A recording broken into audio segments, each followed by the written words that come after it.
Do we have questions from the audience? Burning question right back here in the back. I'm State Representative Fred Durham. I'm Dean of the House of Representatives. I come from the city of Detroit, one of these places that we've been alluding to. My question for all of you, what are you doing to help us develop an urban plan? There is no urban plan in the state of Michigan.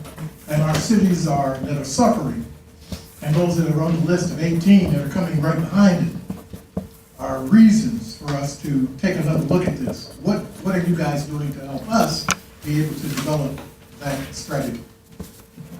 Well, I'll take a little stab. Both Bob and I have the opportunity in participating in a group that MEDC convenes of economic development organizations that are responsible for particular regions around the state. We do provide input into that, and we are all very, very much focused on the fact, and I told you that from the statistics, that cities are job generators. They are places where innovation happens. Everybody said we're going to, retreat to our houses with our internet connection and not get together. And what's been proven is the exact opposite. All that is done is accelerate the desire of people to work face-to-face in collaborative environments. I think there's a lot of great things going on in downtown Detroit, and I'm going to focus on that in a second.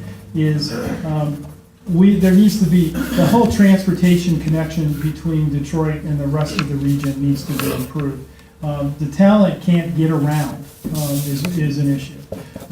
But one of the things, and I already complimented Bob, and maybe he wants to speak on it, is he's been very eloquent speaking to the fact that the state continues to need to have a policy directed at providing investments back into areas that for not any other reason they were an economic center in the past, and there were just different rules then about what you could do with your property, have left devastated areas, and we need to do more to face that. In my world, I'm trying to bring back Willow Run. Willow Run was the largest manufacturing facility in the arsenal of democracy.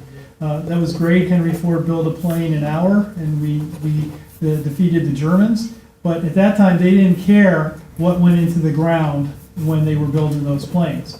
So for that to be a site, it's going to require a major investment. But it's strategically located, so we ought to do it. So Thank you, Paul, very much. Fred, very good to see you again, my friend. Number one, the state can't fully recover or go to the next level of truly competing well on a global scale without the one great big city. We have a lot of great cities. Clearly Ann Arbor, Grand Rapids, now I'm in trouble because I'm mentioning Lansing. Very much Lansing area. But the city of Detroit must be leading the way. I mean, it's just obvious, and we all have to talk about that it's got to be a top priority for us. Well, I have been a passionate advocate and worrier about, in my judgment, basically a lack of an urban policy. And actually, I would go back to 2 administrations just to be fair about it. Now, the one advantage we had in administration ago is we had a huge toolbox that was extremely effective with real estate development activities in downtown. Very effective. Brownfield credits, historic credits, Renaissance zones were unbelievable. And if you don't believe it, I will look at Lansing, or throw out Lansing here for a minute to you. And then we did about 45 brownfield projects, which never give I always try to explain this. People always think we give money to developers. We don't. I mean, this was the most beautiful program of all, tax increment finance, is the developer pays for the public infrastructure improvements, which includes cleanup costs and fixing an abandoned building, these kinds of things, lead and asbestos, and making a place for talent. Right. It's a 1, 2, 3 step approach now to economic development, and almost that entire toolbox honestly has been wiped out. And I think it's been eagerly done, by both sides of the aisle. It's hard for me to really pinpoint who exactly is to blame except both of you. And it's a disaster in my judgment. We just don't really have an urban policy. It is simply impossible as a developer. If you are in this financing market, yes, which is almost impossible. A mixed-use building is almost impossible, not a deal. And that's really the only kind of building you can do in a downtown environment.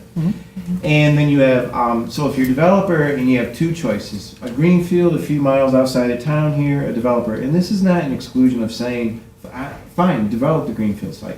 I'm just saying, couldn't we have two choices that are equal out so that a developer or a business simply says, I have two somewhat equal choices to make from? I think then they're going to make the more logical choice of where it's better economic development because of the talent and placemaking issues in an urban environment. But in Lansing here, the taxes are 4 times the rate of the township right next door. They also have a local income, individual income tax. The property is blighted, the property is contaminated, the infrastructure is 100 years old, and there's no parking. That's true. Now, I mean, anyone sane has to understand that they are going to need all that stuff fixed only to do this. It doesn't give them any sort of advantage in life, it just evens things out. That's all we're trying to do, is even things out. Then you can talk about what is smart economic policy and the choices that are made. The CEO sometimes will choose this one, maybe more often than not will choose this one. We just want to provide them with a logical set of choices is all I'm trying to drive at, what we're trying to drive at about urban policy. Finally, why is it so important if you don't like cities? If you don't feel, you feel that this, what I'm describing to you is an unfair advantage or something like that, or exclusive of you in a township, though all those things are untrue. Well, look at this. So Jackson National Life, Fortune 500, the number one in the nation in individual annuities company. They're massive. They don't advertise. Otherwise, you see the whale and all this sort. That's who they compete with. But you don't know it. They're locally grown here. They're here, and they announced with us in the NEDC doubling the size of their national headquarters, adding 1,000 jobs at an average salary of $76,000 a year. Okay, it happens to be just on the outskirts of town, though, a little bit more in a greenfield area. They made that choice some 10 or 15 years ago. Well, okay, so we did a reasonable level of incentives, a huge one locally, a reasonable one at the state level. It was enough to make them select this site over Nashville. But the story doesn't end there, Paul, because as you were pointing out so eloquently, that's only the start of the story, actually. They've got to land those 1,000 people.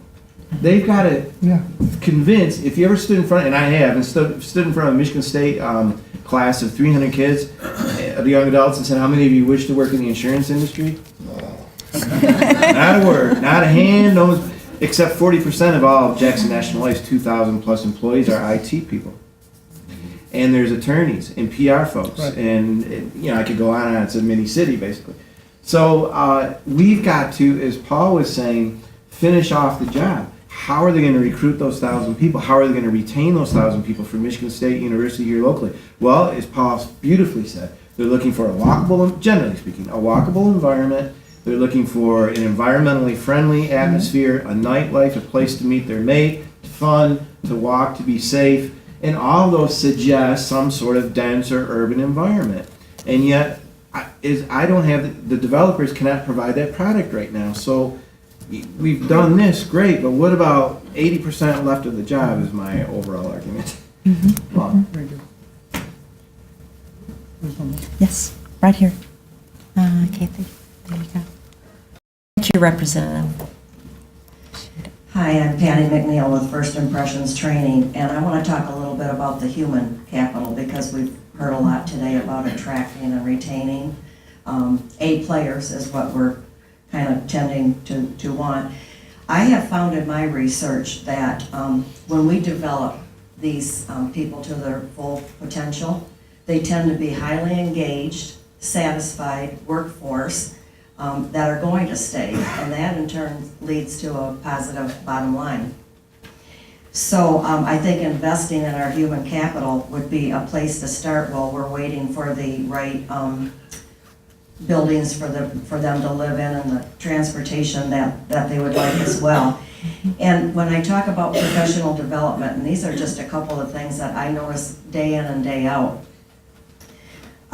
when you ask a question that takes a yes or no answer, it's yes or no. It's not yup or no.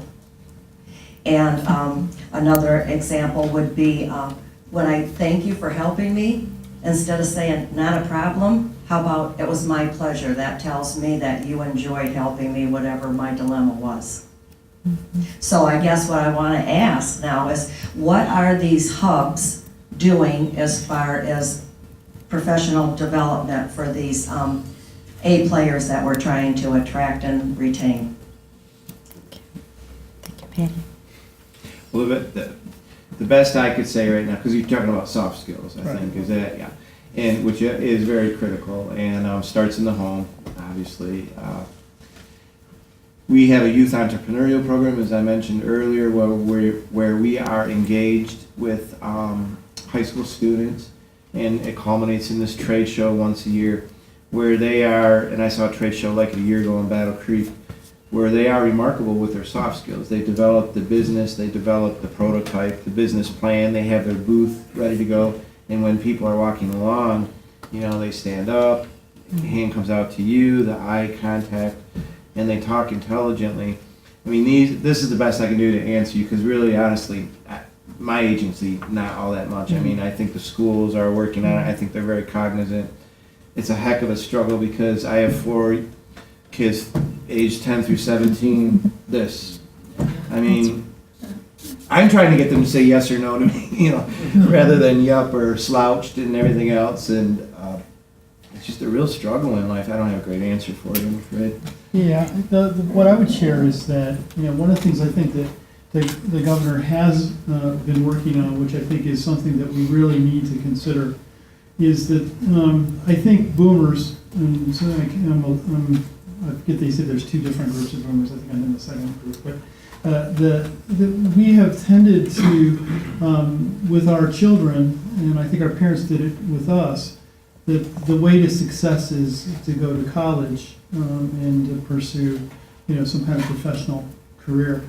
And the reality is there's tremendous good jobs with high-paying salaries that require training, certification, and we need to do a better job of showing kids that path is available to them.